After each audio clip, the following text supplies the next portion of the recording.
Hi guys, welcome to One UX One. Today we're talking about how to get started in UX design. So if I was to start today, what would I do? Don't forget guys to give this video a thumbs up if you find it beneficial and to download our free UX design guides. So in terms of starting today, I would keep things really easy and simple because it can be overwhelming, the amount of information and the task of how am I going to get there. So keep it simple and break it down into steps. So keeping it simple means that you think about UX design as a journey, and in that journey there are many steps to get to the top.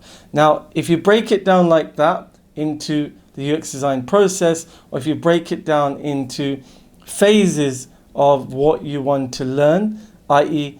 break down according to your own needs and your time scales of your life schedules, your work schedules, decide on what you want to learn, which part of UX design. I would start really lightly by just looking at the process and taking notes, writing down what is the process, watching lots of videos on it, and that will help you to ease your mind on what is UX design. So just starting with the definition.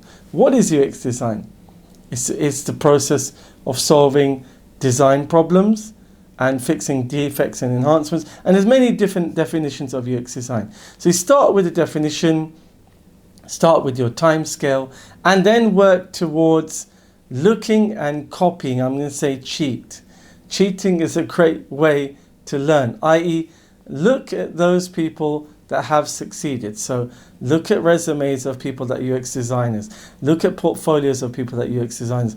Watch videos of people like myself and other people on YouTube and learn from them. So cheating, i.e. means just taking information from others who've already done the hard work for you, and you can just replicate that. Download guides like the one I've got here and use that guide as part of your learning. So cheating is great. So it means that you're taking other people's hard work for free, because the internet is so much free information now. You can take that and start to benefit from that. That will really relieve your stress because you're saving hours and hours of time by using research that other people have already done. That will really help you to get further in your journey. Now when it comes to one of the biggest worries of getting into UX design, and that is wireframing. Wireframing, again, I'm going to say you need to cheat, you need to copy. So what you can do is there are tons and tons of free UI design kits. So there are lots and lots of UI kits you can download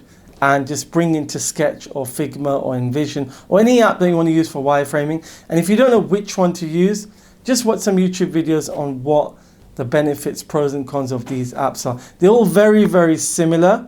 So I choose Figma, I love Figma, but you can use any of those wireframing apps and use the UI kits. Import the UI kit. You just download it and open it as a file in your application, and you've got wireframes that are ready made for you. So again, you're saving time, and then you can just play around with them. Now how do you learn that wireframing? What I would do is just copy. So I would take a screenshot or take that wireframe and try to redesign it myself. Try to recreate that button. Try to recreate that navigation or that page. So that's the way to relieve your worries about wireframing. And practice. Practice makes perfect. Don't forget guys to subscribe and give this video a thumbs up if you're finding it useful. Now, practice makes perfect. If you keep wireframing, the better you'll become. You do not need to be a perfect wireframing expert to begin with, but what you do need to know is the basics. You should be able to replicate a basic design.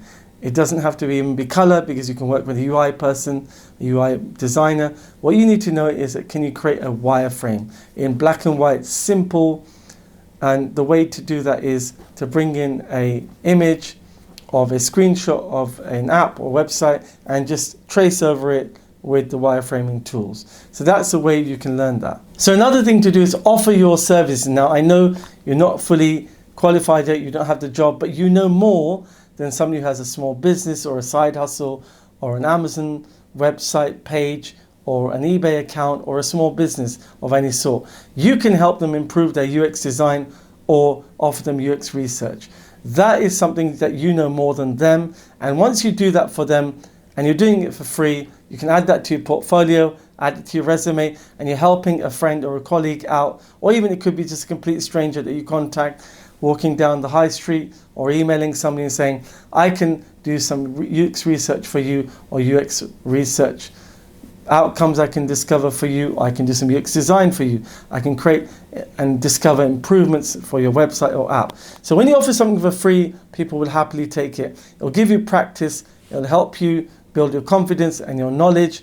And also, so you're killing two birds with one stone. You're basically adding to your portfolio and your resume, and you're also helping someone out and getting feedback. And you could even also add their feedback of what you've done for them into your actual portfolio. You can add it as a quote. So John said, Cam was great. He helped us improve our homepage, for example. So adding value and volunteering, and there's no wrong or right because you're doing it for free. You can't go wrong, really. All you can do is improve your own skills and help someone with the knowledge that you already have, which is always going to be more than the person that you're helping.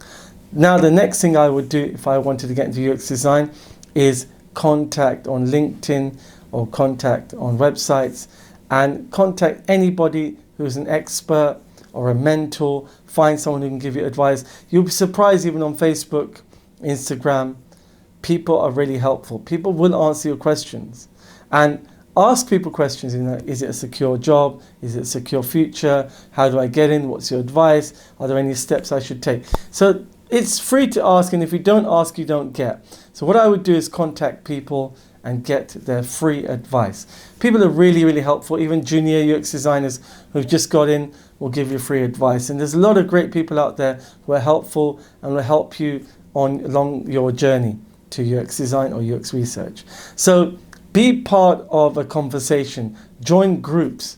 Join WhatsApp groups, Facebook groups where people are discussing UX design, or all those budding people that want to get into UX design. Speak to them, and that'll build your confidence. You'll get answers that you can't even find online because it's something that's bugging you, and maybe it's not, nobody's made a video about it yet, but there's no blog on it. So get out there and get active. The last thing I'd like to say is get people's feedback. Share your portfolio, share your resume, share your wireframes, share everything that you do with people that are experts or mentors or even junior position colleagues or people that you know online, and get them to give you feedback on your work. Don't worry about negative criticism. It's all constructive. So you might feel it's negative, but it's not. It's only there to help you improve. So constructive criticism is very helpful, and it will give you crucial advice that will help you get into your UX design or UX research career. So I hope that was helpful, guys. Don't forget to download the free guide, subscribe, follow, and I'll see you on the next one. This is 1UX1. Thank you for watching, guys.